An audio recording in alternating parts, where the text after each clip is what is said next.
Mbote Mokimbesang Koyeba qui vous allez belé au parleur Bosso Nabino face à l'invité. Les lots Rosola Likambo Oyo Etali Maye et Tungsarabiso Mingi.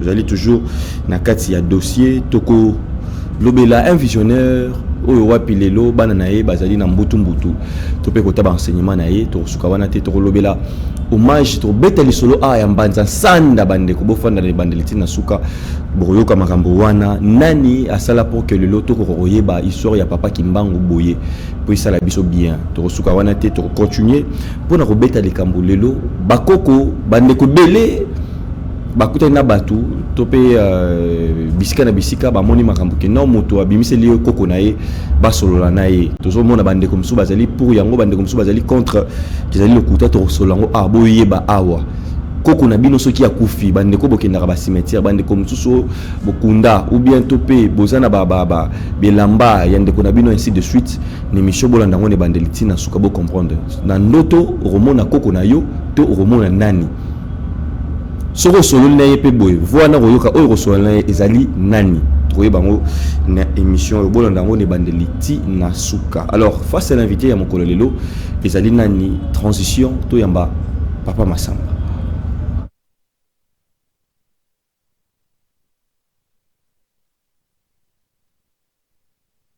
Voilà Papa Massamba mbote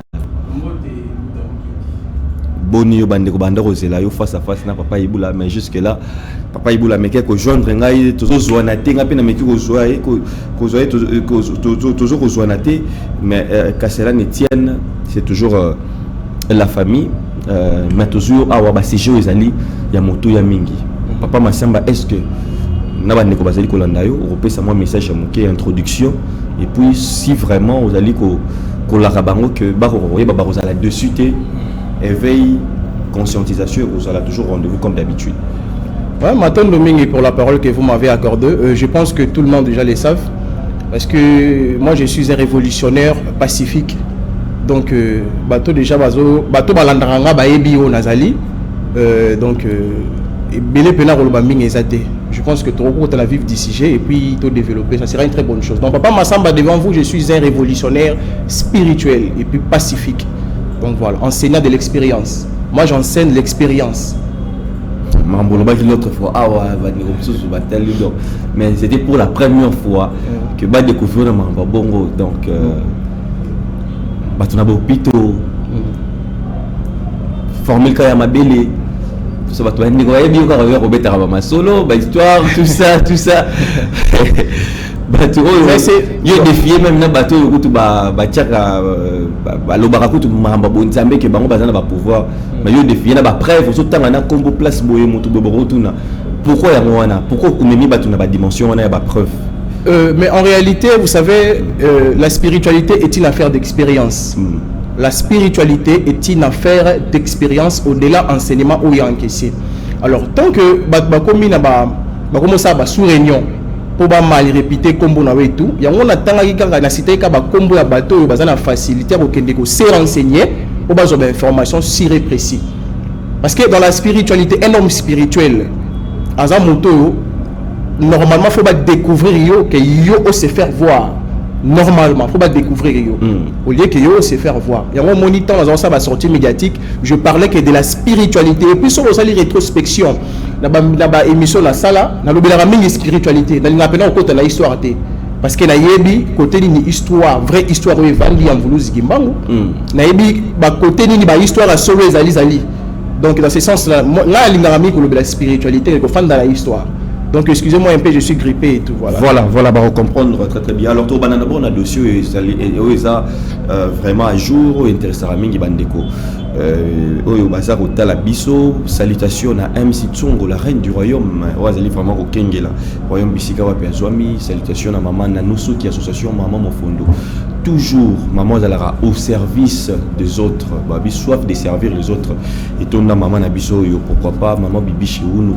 Toujours belle nenga monté manaï zali pembe to pesi bambote belé bisika wapi azwami ba maman Nabiso Brigitte ba maman Nabiso Lukoki ba maman Nabiso maman Kuba pourquoi pas maman Tonga ba maman ebélé balanda biso surtout na Corée du Sud Nelly Mokela tata mosi ya bana. Alors toko tabamo na dossier tout le monde lelo bande ko belé tellement mon solo to sala sisita ba tout quand on parle de bokoko tout le monde dans na koko na ba koko na ba kenda tous na ba question lelo on a perdu beaucoup de valeurs to perdre ba secret msou na ba famille et aujourd'hui tant on te commis na conscientisation parce que ba maramba kolon ba tikela biso na bakati ya ba société na biso et même biso na nyonso itali bango alors tant de comprendre toujours landa haut parleur tout le monde que non il faut nazonga na source ce que kozonga na source ndenge na perdre ba obaki ba pilier papa Massamba sali que ba to belé ba trouver un comme ba moyen ba voix pour ne roloba que non ba koki ko tia moto en contact moto solo la pena koko na yo.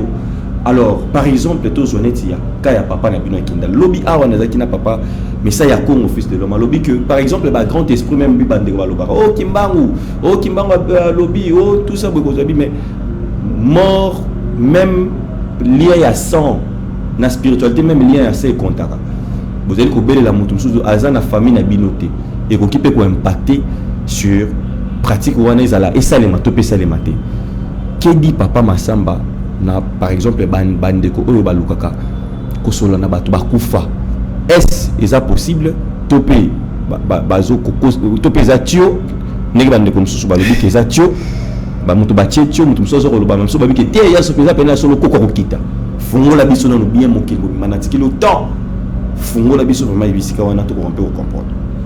Merci beaucoup pour la parole que vous m'avez accordée. Je pense que beaucoup de gens ont un problème à Babilo Kouana. Il y a un monibiso, objectif la biso zali ko enseigner batu pour que batu ba se prendre en charge. Vous savez, lorsqu'on parle par exemple, là banda kuna pona kita, là mais ko expliquer, lorsqu'on parle de l'univers, l'univers signifie uni vers la source dont nous sommes sortis. Un universitaire doit entrer en contact avec l'univers. Par exemple, Kuzamba, Kuzambisa. Kuzambisa, se faire exister. La bandine a sommé pour la kita. Kuzambisa, se faire exister. Faire exister, c'est quoi? C'est de maner le pouvoir qui est en toi. C'est de maner la puissance qui est en toi. Parce que les mpungu, les ndunzi, les mbumba, il y a un sali nzambi. Balou ma conception là, nzambi signifie nzambi non. Nzambi c'est la manifestation. Lorsqu'on parle de nzambi, c'est la manifestation. Alors comment la biso ezali kozwa batu kozongi sa bango na bobango. Le lingue ministère de papa wa Sambou ezalaki parce que batu belé le bazar besoin ko ta contact na ba ancêtre na bango mais en réalité ba yebi ki vrai bango te ba yebi ko la musa. Donc ça dit la personne cachée la yété aux acquis sommeillés a réveillé en haut. Parce que être humain, nous les êtres humains, nous sommes des univers en miniature. Nous les êtres humains. Par exemple, lorsqu'on parle de Ki Congo, par exemple, le K c'est l'énergie vitale. Le Ki c'est l'énergie de la réception. Et le Ko c'est l'énergie de la pénétration. Et le Ngo c'est la connaissance. Le Ki c'est l'énergie de la réception. Le Ko, c'est l'énergie de la pénétration, de l'évolution, de la transcendance. Et le No, c'est l'énergie de la connaissance. Parce que la connaissance engendre le pouvoir engendre les avoirs engendrent la stabilité, et la stabilité fait partie de la spiritualité. Lorsqu'on parle de Ki Congo, signifie l'énergie de la réception pour pénétrer à la connaissance. Donc ça dit, nous les êtres humains, pour pénétrer dans la connaissance, il faut que nous vers la nature.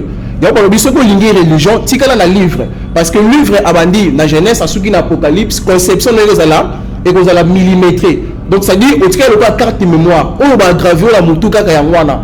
On va se battre au-delà d'un rondimaté. Alors, tant que vous êtes connecté à l'univers, dès qu'on dit université, un universitaire doit entrer en contact avec l'univers.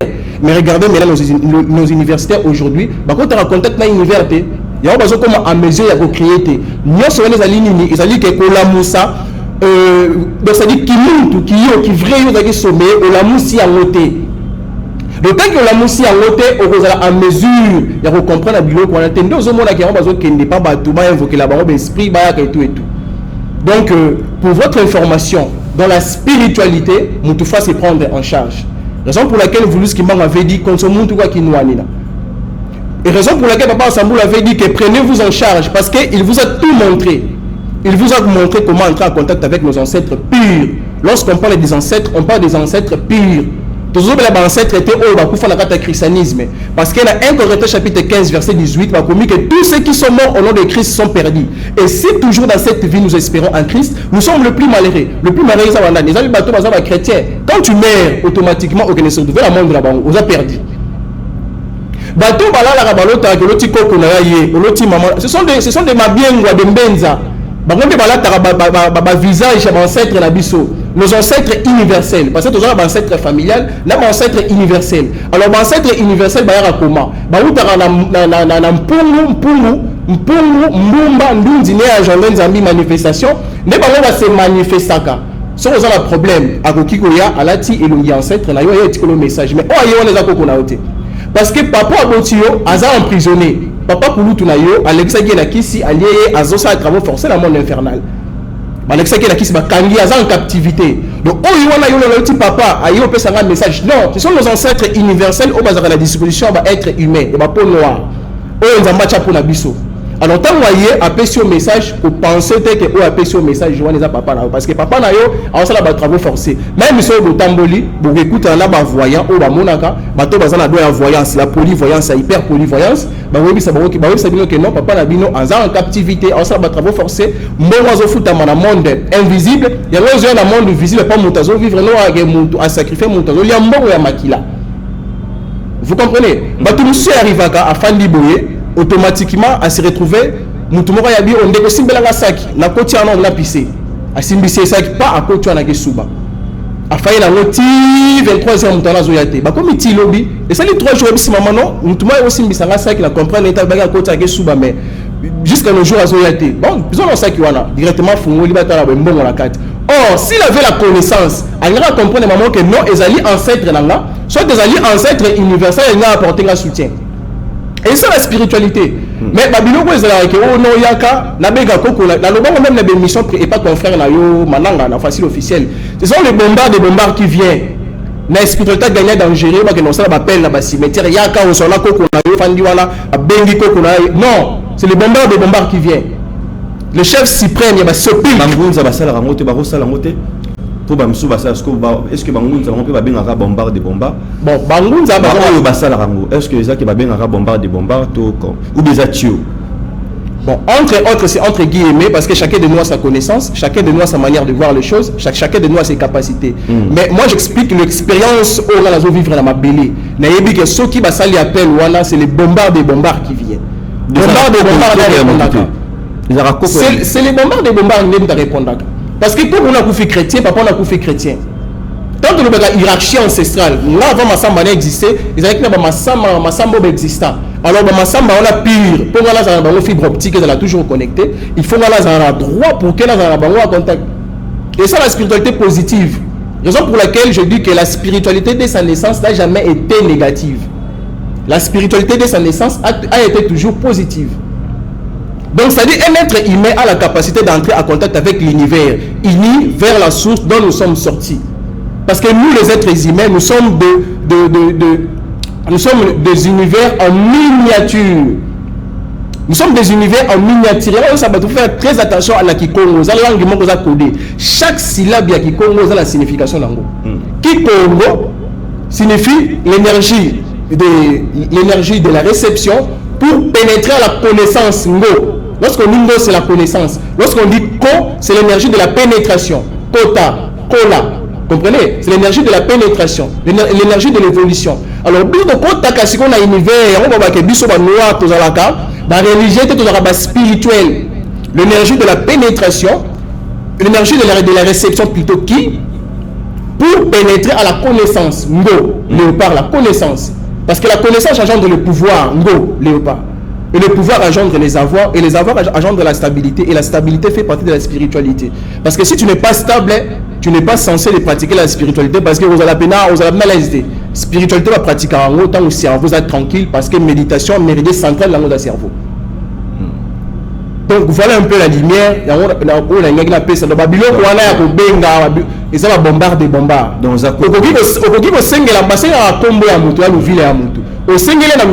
Parce que tant que par exemple, quand on a coupé en Allemagne, nous on a vu à Singapour, maman nous a coupé par exemple na Mauritanie. Mais au lali au loti dans sika moko. Et le ça savait origine na benga Louville clan. Ya ngombe sangisi ba mesika mutabimilaka. Donc à partir de Louville à Motu, ndeko yiko sengela la clan na e. Mais on va dire que non ya la cimetière là ça l'appelle à koko na apparaître ba blo ba balembongo maza sala ngo. Ba te bele ba ça bloka bengi penda esprit aye à la corps et visage à papa na ona voix Bossololi, mais ce n'est pas lui en réalité. Donc Babylone ça m'a la sépulcre. Je passe là on a ba temple cassé. Na ba nécropole na bango. Na cimetière mais na ba temple, ba na ba temple. Mais son moni mutu ça l'appelle.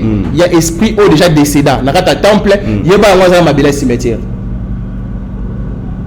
Son moni mutu ça l'appelle. Il y a esprit déjà au a transcendant, au a changé de dimension, a tika corps enveloppe. Il y a ba ngwa za mabela cimetière kata pour garder courant.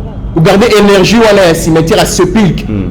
La nécropole, parce que va te dire ça la guerre dans le bateau, tu as qui cimetière à nécropole. Ok, nécropole la même cimetière. Tu as qui cimetière, tu as qui nécropole comme entre terre et ciel. C'est une grosse erreur que vous commettez.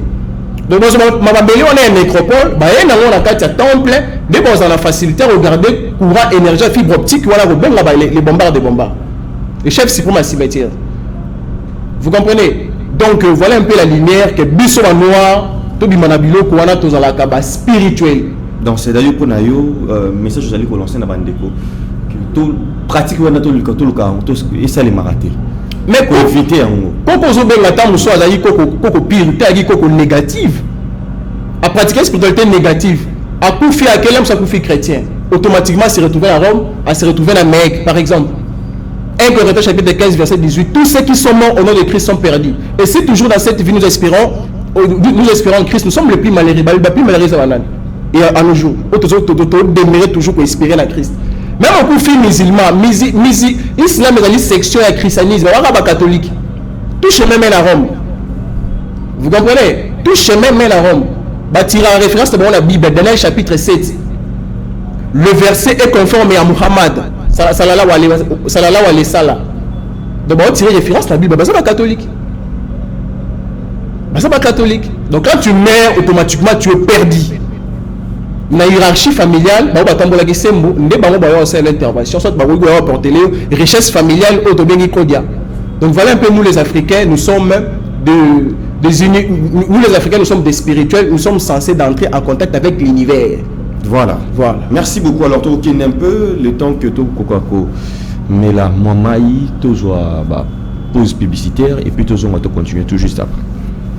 La santé n'a pas de prix, mikolo baloba. Et zalinza kave, po, likolo ya kolia biloko ya mabe, mikolo na mikolo. Tala ndenge, to zali kokufa kufa mingi. Tala ndenge, ba problème kili na kati ya nzoto na biso. Ti na nini, lelo, to zongeli, bokoko na biso. To, lolenge ya kosalela, d'une manière naturelle, na ba plante na biso. Potolia, bio to kitoko. To koma deja kolela, na ba maladie lokola, hémorroïde, prostate, faiblesse, pe éjaculation précoce, oyo. Ezo pesa pasi na bamabota mingi na yango sa majesté zenkosi da oyo aza koyebisa na bandeko nyonso oyo bachaka tembe na bokoko na biso bakoka komeka yango pona kobeta dada ba maladi neti oyo prostate appareil oyo bapapesalaka lisusu te to pe éjaculation précoce mingi pe ba manque de chance makambo kosimba te onga mari de nuit pe na femme de nuit oyo ezali kotungisa bandeko mingi boyeba ke ba problème wana nyonso ezwaka nango solution soki kaka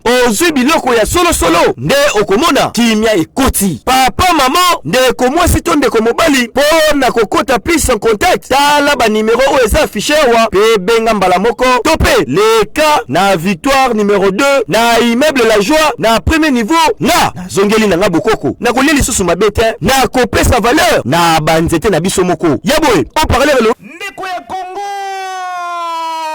biso batutomi tunaka mingi mission na ngai ezali nini na mokili tala na buku oyo nzambe apesi ba révélation epai ya mama Mayuku Ndinga Yvette awa maso papa Kimbango alobaki ezali na kati okoyeba tina nini oyaki na mokili na livre oyo ekomami lolenge kani kokota na ndaka na yo topinga biso liste 243 89 29 36 668 Ndeko ya Congo.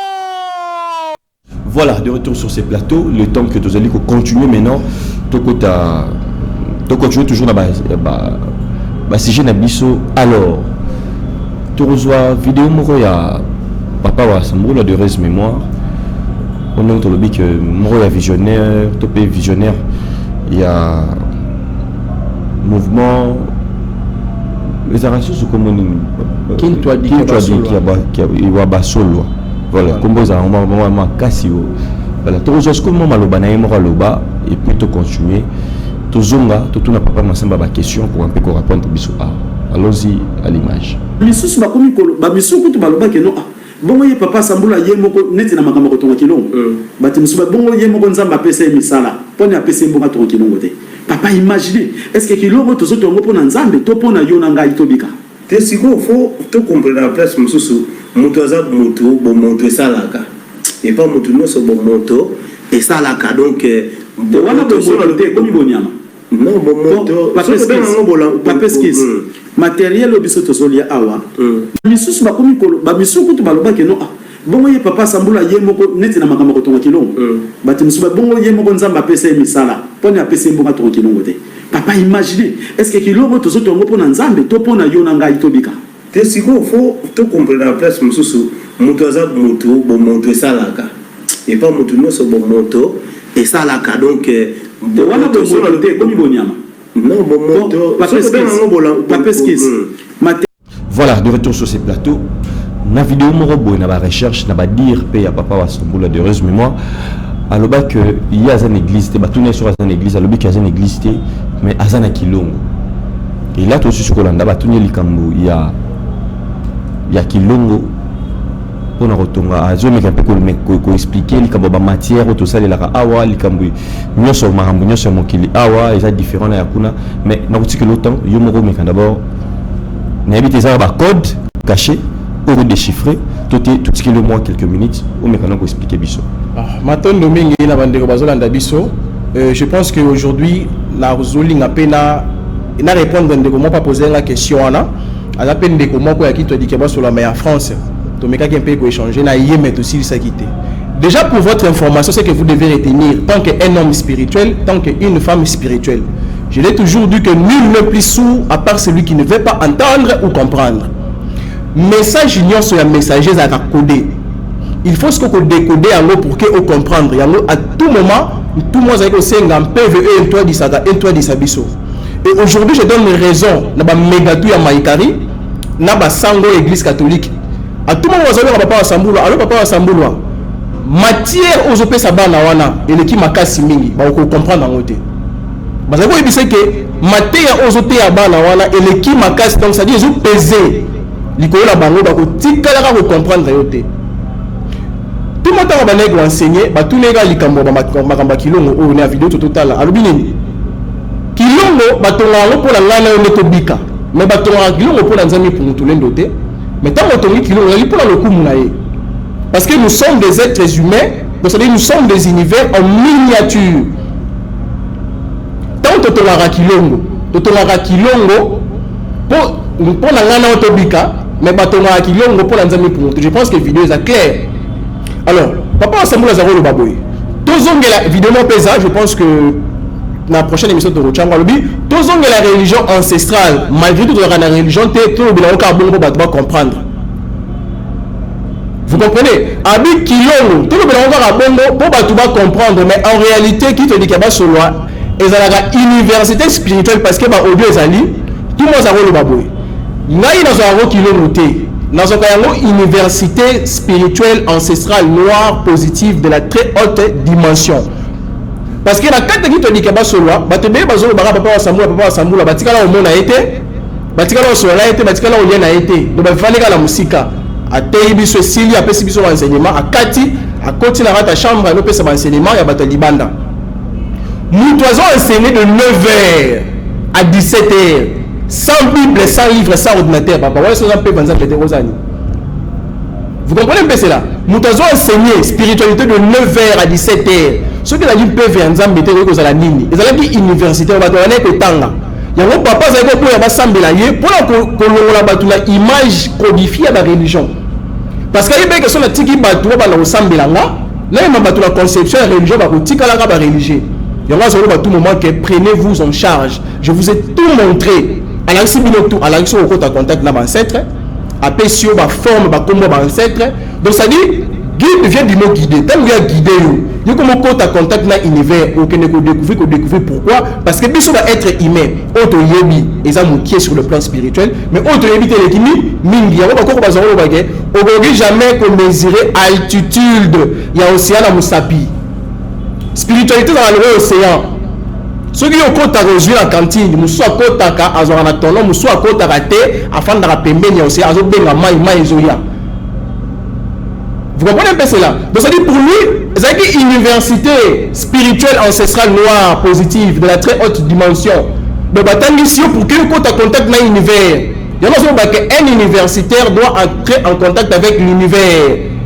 Unis vers la source dont nous sommes sortis. Ceux qui sont universitaires, aux autres contact dans l'univers, et me regardez maintenant aujourd'hui, universitaire la biso, il en force de bien parler français, pour lui c'est fini comme ça, il est déjà intellectuel. Donc aujourd'hui à nos jours, universitaire la biso, en force de bien parler français, c'est fini déjà comme ça, il est intellectuel pour lui. Un universitaire doit entrer en contact avec l'univers. Comment il va en développement aussi ça ISS? Licencié dans l'informatique de gestion, mais à la capacité de créer application. C'est fini. Donc, machine, même moi, à 18 ans, 20 ans, chinois, ça y est, on va la monter. Mais un licencié, c'est qu'il y a un problème. C'est que la personne de toi cache, la moussa été. Qui vraiment, vous avez sommeillé. Ma capacité, vous avez sommeillé, vous avez la moussa été. Pourquoi vous l'avez gâté? Parce que tu n'as pas la connaissance. Alors, papa Assamboul avait fait tout. Il y a quoi enseigner biso spiritualité, il y a quoi enseigner biso ma dimension transcendantale pour que nous transcender à ma dimension tozali. Mais tu vas comprendre que le message n'a été ba méga tu à maïkari ba hollandaise ba pratiquer ba science chrétienne ba abe ba kiri ba zo benga que papa wa sambula tika ba enseignement na ko pesa ngo bana wana te ba comprendre ya ngote bon parce qu'il a raison aujourd'hui je leur donne raison. Il y a un moment même peuvent tata wa mbatango kitaki ya kulunsa kunanzela mbemba zo ya bise papa wa sambula tika bato kenda ngola balingi yote atika kota tika bato oyo bayebi na mlazo ba abi tika bato kenda ngola. Pourquoi? Parce que ma matière elle gagne tellement kilo. Comment on doit enseigner de 9h à 17h 100 livres papa Mokendi 100 livres 100 bibles on tire référence à Sika Morote. Donc à telemi boyazo loba azoloba bokoma. Sur le nom de la degré à Mutuana, ce qu'on a mon Mutumo boboya au biki papa Sambula longate papa Sambula yaki. Donc on comprenez le message de bien. Nous devons mettre la dimension fandi boye ba okate mandef papa maman lozo na pese mbote sikaza. Ba continuer de la mupangu. Ba okate mandef maman lozo la bi papa tala ba continuer na nini na mwana. Abia ate continuer okate mandef ko kipe ba biloko wana te. A continuer okate mandef alobika maloba mi ba ale pa tata wamba mutazongi. A ganité abeli moto te be maloba pa tata wamba mutalamuki. Ntango vous qui mort que tonde.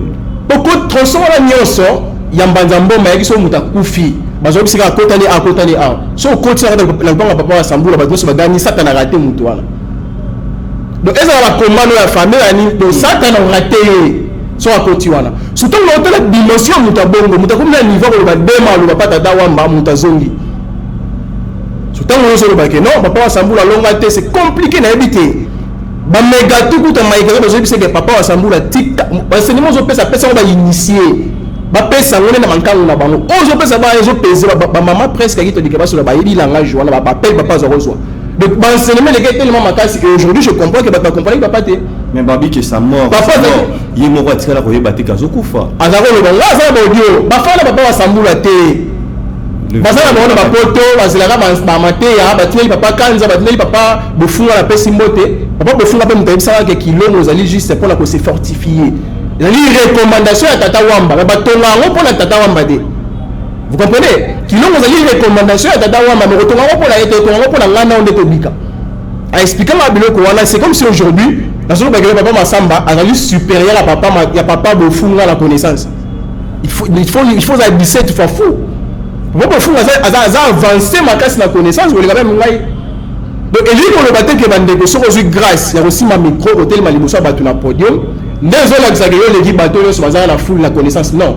Et ça, la grâce, c'est ça, million de ma micro, aussi, motemi libosa. Vous comprenez pas cela? Abi, c'est une université spirituelle ancestrale positive de la très haute dimension. La zone enseignée, bien pour transcender. Pour se prendre en charge, avec les fans d'Iboye, donc il y a Yibi au moins dans Nandaku. Et ça m'a embassonné. Et ça fait que les fans d'Iboye obéissent au qu'ils ont tourné, qu'ils la question va opérer. Et pas papa, ça moule, ils ont ma spiritualité, ils ont embassonné, ils vont pas sur la moto. Mais tellement tu vas comprendre que Belaki non makasi neti biso to zaboy et ça normal to lia ba poisson et ça la ba ndinzi ba matela ngo ba dendo ba ndinzi ba zo matela ba blora formal ba ndunda engrais chimique ya régie des eaux ya mabe orobela mais tant obeli et là on y resala ba formule yo soza ba ma ya pesa olenge ya resala la langue impv là vous comprenez donc au-delà ya ba enseignement ya papa a commencé ki mutu na niveau au kabwana kisi na tonga. À comment dire le niveau de la dimension en pharmacie? Parce que avant les médecins généralistes existaient, avant les médecins plutôt spécialistes existaient, là les dépôts pharmaceutiques et tout, nos ancêtres vivaient comment? 120 ans, 150 ans, 100 tonnes, 100 kiss. Parce que nous avons vu toujours connecté dans l'univers. Il y a même pas moins de Shaolin. Ils ont tiré référence dans le livre, ils ont fait un fond, ils ont fait un village afin de méditer, toujours connecté dans l'univers. Parce que nous sommes des univers en miniature. Il faut qu'on te contacte dans l'univers. Mes chers frères, vous êtes des universitaires, vous étudiez. Un universitaire doit entrer en contact avec l'univers pour créer. Les lorsque nous qui la moli, nous avons conseillé, ils ont la biso kinzinga, na kimpanzu, batiki libiso kinsaku bonzambe, na ba conserver yango.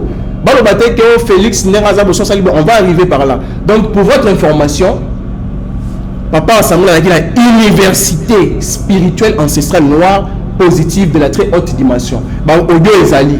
Papa Samuel Bané a annoncé mort naïe. De 2009 à 2015, à Bané côté de 2015 à 2021, 6 ans. À Bané ça reçoit la révision.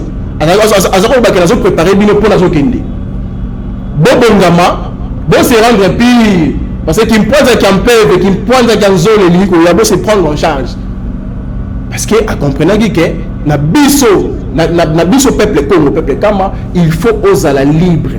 L'énergie de la pénétration, l'énergie de la réception pour pénétrer la connaissance. Donc voilà un peu la lumière à ce qui concerne Maman Bakilongo et puis Méchant à Papa Wassambulo. Voilà, merci beaucoup. Là, tu comprendre bien, tu kangi un peu parenthèse wana. Alors, ce qui est là, na histoire, il y a Papa Kimba, on ndenge même yoko yebela yango. Et nous, je n'ai pour rendre na Papa Diangenda parce que bandeko balzako tel samini que sans Papa wana asala grand musala na bazasanda yango na toza na histoire même oyo betara lelo. Vrai ou faux, vous en avez reconnaissant dans le message que lancé pour le combat. Maintenant, la question faudrait se poser. Mon toit de missi vraie histoire. Non, mon toit une vraie histoire à Bombi, à missi faux histoire. Au qui quoi applaudir là. Mon toit de missi vraie histoire. Non, mon toit recevoir vraie histoire. Wana à Bombi, à missi histoire à Moussous. Déjà pour votre information, je l'ai dit aujourd'hui, ma vidéo Pesali. Batou Oyo Baza la vraie histoire Yamvoulouz Kimbang dans son entièreté. Je n'ai pas dit bien que nous avec de preuves, avec plutôt des preuves tangibles. Batou Baza la vraie histoire Yamvoulouz Kimbang. La totalité dans l'eau. À part Papa Wassambulo. Pour votre information, les églises Kimbangis. Au Baza la vraie. Je l'ai dit et je le répète. Batou Oyo Baza la vraie histoire Yamvoulouz Kimbang. Du début jusqu'à la fin. C'est-à-dire à l'exception de Papa Wassambulo et ça église kimbangiste. Dans la vidéo je pense que dans Tindelo Papa Wassambulo biboy au moins biographie dans autant que la bino et ça la signature à Papa Diangenda biographie au la autant que la bino muta signé ngo Papa Diangenda. Il y a la posé question que muta bimi c'est vraie histoire là on doit recevoir vraie histoire boy pour véhiculer message à Bombi yango pour na ba secret to ba avoir ba secret personnel azui histoire muso a véhiculer yango net bino bomba mais biso beta la vraie histoire au moins histoire to betaka histoire au papa beta ya kimbango yango moni il a musele ba combat tango atelemi a lobi Jésus Satan ba combat atelemi ba papa na ba église catholique na ba bandeko na biso ni ya nini plutôt ya maikari tango lobi Vulus Kimbango fauteuil a été c'est-à-dire bitumbe ki kotelema. Vous comprenez? Dans ce sens-là. Donc, pour votre information, moi personnellement, tant qu'ancien pied gauche, né grandi dans l'église guimbaniste, famille tout ya bakimbangistes ngam na réforma voix na se révolta. Donc ça dit à véhiculer message ya mvuluzi kimbangu mais na image musu nazo boye esika na poto ozo na ba photo to le bo sto bila to leka. Donc à véhiculer message ya mvuluzi kimbangu mais na image ya mutu mususu. Voilà moi papa Diangenda to papa Wasambula. Non, papa Diangenda. Papa Wasambula ndio véhiculer moi ya mutu. Voilà. Moi na mutu qui nous véhiculer message à mais vous ce qui m'a rapporté pour votre information. Moi je parle des choses on a eu quitté. Déjà pour votre information. Comme on a Makaya à travers la Kimbangu. Au-delà de ça, Koko Nanga Marie Ndundu, sa vivante, à aucun siècle, à travers la maman Mika à la centre d'accueil. Donc si maman Mika a besoin de la batou, il y a la vie présent. Donc il y a une information sur la zone où on a dit que pas sur la tête, la zone où l'église qui manie sa tête, mais et pas Koko Nanga, donc ça dit Koko Nanga sa vivante avec des siècles, donc ça s'entend déjà. Vous comprenez? On va faire na batouana. On va faire na maman Mika là, tiens au bon de la batou, la centre d'accueil. Bon bah il dit ça combo ya banankoli. Bato ba ma brique rouge na mutu pour la nouvelle construction, plutôt construction nouvelle Jérusalem. Bah il dit bangote. Donc quand les gens passent à la télé pour parler de l'église kimbangiste, là attends la bango kaka. Parce que les ceux qui église kimba, quand on a parlé ba pilier église kimbangiste. Bato pele ba tellement qui habite tout ça église kimbangiste télé. Lélo. Mais heureusement que vous avez éducation bien, tu retournes le matin que non, tout se révolter, on a pas souffrant. Aïe voilà, ok, déjà siècle, faut bénéficier de l'église qui manque. Non, tant on les a été. Le yom t'as même biso, bakokolo la yé, bantekolo la yé. Alors l'histoire de papa Diangenda bêta, papa Wasambula a confirmé en autre côté. Histoire au papa Diangenda bêta, papa Wasambula a confirmé en autre. So aïe on confirmé histoire cachée au papa Wasambula bimisa. Vous comprenez? Parce que le document, bah vidéo ça dit d'habitude que surtout peut-être l'émission Zoya.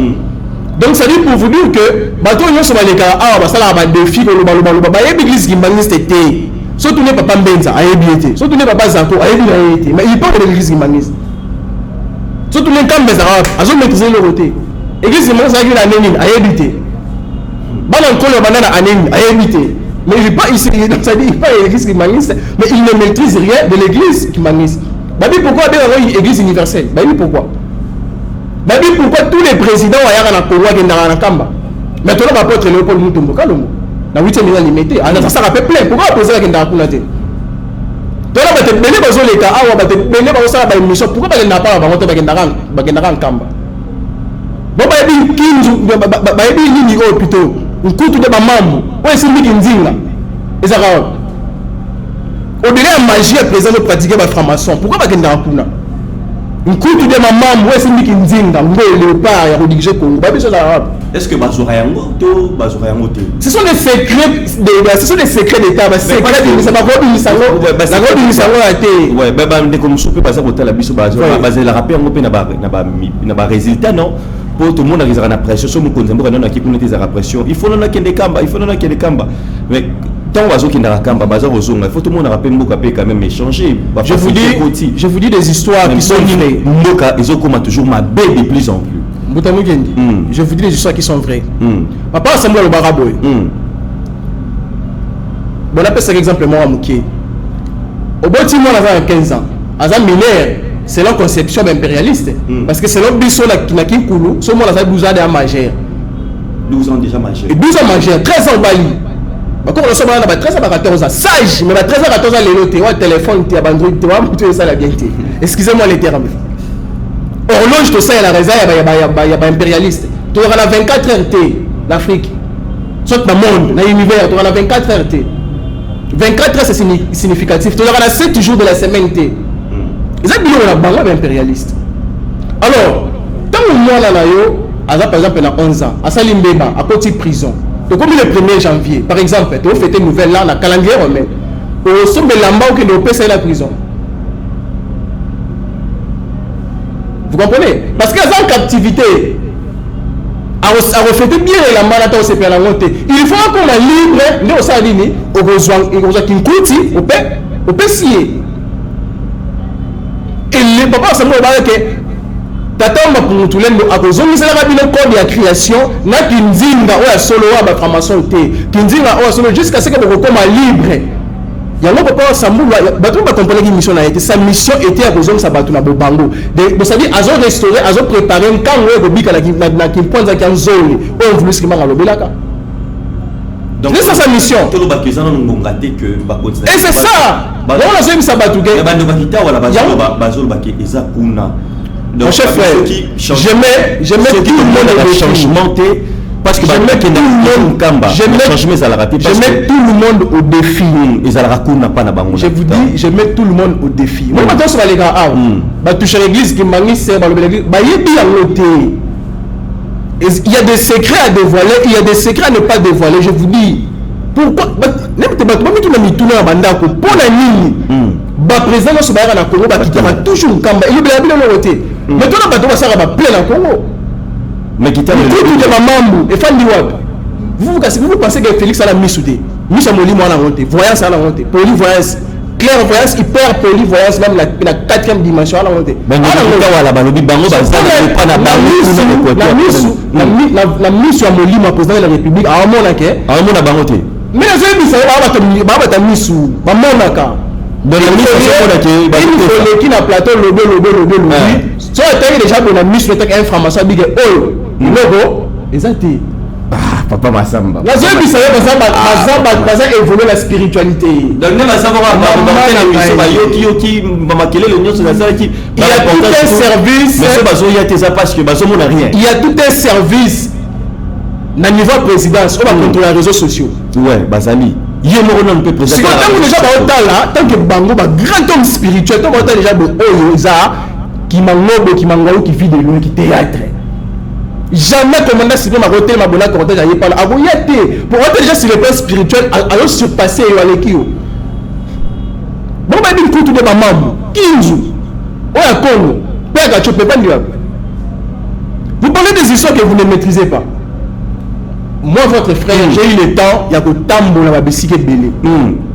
Dans l'expérience, c'est la raison pour laquelle je vous dis je suis un enseignant de l'expérience. Bah, nous sommes dans la spiritualité à pratiquer un mot taïbi mais ça la raté. Là on masse là bas aigle la pèse bah on monte tant toi qui na sanctuaire de l'humanité la mouvement messiah. Na zoua serment de communion, na horizon des affaires. Bah nous on se base yango. Mais à travers la pèse bah chiffre à l'auto, bah bêti bah 600 000 bah 3 chiffres bah plus, bah 400 000. Vous comprenez? Vous avez donné mon côté. Nous sommes là bas donner. Quand vous parlez de la spiritualité, on pratique on peut expérimenter on wapi. Ton l'équipe presque la bicycle donc si fait mission de Gibala qui va même sur ma beaucoup ton l'équipe va bénéficier un combat spirituel on connaît beaucoup de choses je vous dis mon président mon équipe aboyete mais ça va te misu ba ebi qu'un coup de mambo et les six zalaka on va passer Marcelo aboyete aboyete le bas moi vraiment pour la écouter qui dit ba va participer mais on peut la kende. Tala, moi ne vais pas commander si on a la capacité à dédoubler. Nous sommes dans le monde naliema, nous sommes dans la palais de la nation, nous sommes à ce discours. Barassou va tout normal, on va bissoter. Donc tant qu'on est au gang, il n'y aura pas la bissote. Tant qu'on est déjà boué, n'a pas le même avis. Oh les gens qui m'envoient, laisse tomber. Si bazo pour t'en avoir un monsuni boué, parce que dans mon président, je n'en ai rien. Je vous dis, parler de l'église kimbaniste, il faut oser là un ancien kimbaniste mais les autres sont autorité, monsieur Sospé, ça même pas si ngala lobara même na combo atana dignité ya combo ya combat ya papa na biso na papa kimbango ba monsieur ata basaba kimbaniste tout le monde a autorité monsieur bazo kindi kokuta na papa kiangani bazo longota ça pas touté donc je ne sais pas eza nini mais tant que je le baboué mais nous total un ministre un vice-premier ministre qui a bon on n'est pas sapato ce que par là tant on parce que bloco wana ce que ils en étaient les autres qui n'étaient pas contradiction et à mon gars juif balongoli et qu'on ça contradiction c'est parce que bon dans le but que ça bonté mais peut-être que vous ne maîtrisez pas soit vous ne maîtrisez rien à 50% à ce qui concerne la spiritualité. Non, mais réalité, on a d'abord. Voilà, c'est pour ça marambouille. Autre chose, on a marambouille secret, non, on a n'enga kati. Ce qu'on a n'enga visible bouille. Autre monde a rien. Moutamou Kendias, je l'ai dit et je le répète aujourd'hui, il y a des secrets à parler, à dénoncer, il y a des secrets à ne pas dénoncer. na tamboli na comprendre que vrai message et ça papa wa Sambulwa na zo défendre combo na ye jusqu'à la fin de mes jours et na zo défendre plutôt doctrine na ye na ba sik o ya tali na lo lenga tali sik biso nzambe ya ngana o défendre mais on connaît des secrets donc là on va sur l'équipe na TV le makambo oyo yebi le makambo oyo yebi que toucher église universelle pour aujourd'hui maîtriser le mot de l'Italie il doit baser vraiment le pouvoir donc le ba oyo essentiel au loba. Voilà, merci beaucoup Tokomina Souka pour la émission Allélo. Voilà, dernier message alors. Dernier message qui l'ont raté donc là déjà merci beaucoup de commentaire na bino mingi pour continuer sur prochainement to koba na likambo oyo. Alors dernier message que vous allez ba comment okabwana Matondo mingi papa Massamba Zandeko na bino je pense que s'il y a des questions à poser à Otolobeli Awate mon numéro est là. Appelez, posez des questions, je suis mieux placé pour vous répondre parce que la spiritualité est une affaire d'expérience. Spiritualité expérimentale. Quand vous ne connaissez rien ce qui concerne la spiritualité, il faut avoir l'habitude de poser des questions parce que la spiritualité va pénétrer vous allez louer la transcendance. Donc je suis là, tous allez banatata moko, tous allez mener lutte toujours à révolution pour la libération et l'homme noir la captivité impérialiste. Donc voilà un peu ce que j'avais à dire à la fin. Matondo mingi bandeko TV zalingonga to comme na suka to bomo que to donc aussi ici vraiment to c'est l'effort il y a classer chaque sujet toujours voyez que boyebi to penelo je pense c'est pour la première fois que mec un peu kolobela moi makambo bomba ma côté église qui magiste to pe moi pourquoi ba mangoba mususu tam mususu que pour na papa masamba bi pour la ni ba mangoba mususu ba mona ki baza invité to pe pour na nini visionnaire accueilli ceux tous mon attend sur ba gauche droite ba tiraillement ba msu bazaki pemeni ya papa ba msu bazaki pemeni ya papa te alobi mamambo mingi awa na émission auto retenir. Alors merci l'ingénieur Ampero accompagné avec biso kokuri ko le fungula le Saint-Esprit toujours parmi biso bino sur la biso to pesani bayo to kuteni au prochain numéro. À plus. La santé n'a pas de prix, mikolo baloba. Et Zalinza kave, po, likolo ya kolia biloko ya mabe, mikolo na mikolo. Tala ndenge, to zali kokufa kufa mingi. Tala ndenge, ba problème kili na kati ya nzoto na biso. Ti na nini, lelo, to zongeli, bokoko na biso. To, lo lenge ya kosalela, d'une manière naturelle, na ba plante na biso. Potolia, bio to kitoko. To koma deja kolela, na ba maladie lokola, hémorroïde, prostate, faiblesse, pe éjaculation précoce, oyo. Ezo pesa pasi na bamabota mingi na yango sa majesté zenko aussi da oyo aza koyebisa na bandeko nyonso oyo bachaka tembe na bokoko na biso bakoka komeka yango pona kobeta dada ba maladi neti oyo prostate appareil oyo bapapesa la lisusu te tope be éjaculation précoce mingi pe ba manque de chance makambu kosimba te onga mari de nuit pe na femme de nuit oyo ezali kotungisa bandeko mingi boyeba ke ba problème wana nyonso ezwakarango solution soki kaka ozwi biloko ya solo nde okomona kimia ekoti papa maman ndeko mwasi to ndeko mobali po na kokota plus en contact tala ba numéro oyo eza affiché wa pe benga mbala moko to pe le cas na victoire numéro 2 na immeuble la joie na premier niveau na zongeli na nga bokoko na kolia lisusu mabete na ndeko ya Kongo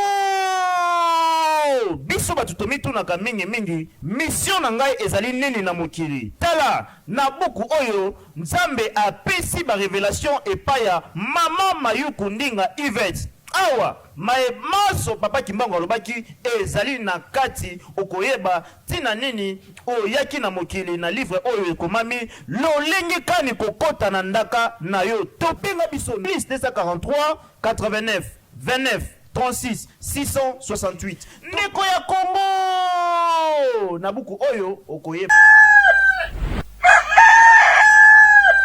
Debout Congolais, unis par les sons, unis dans les rangs pour la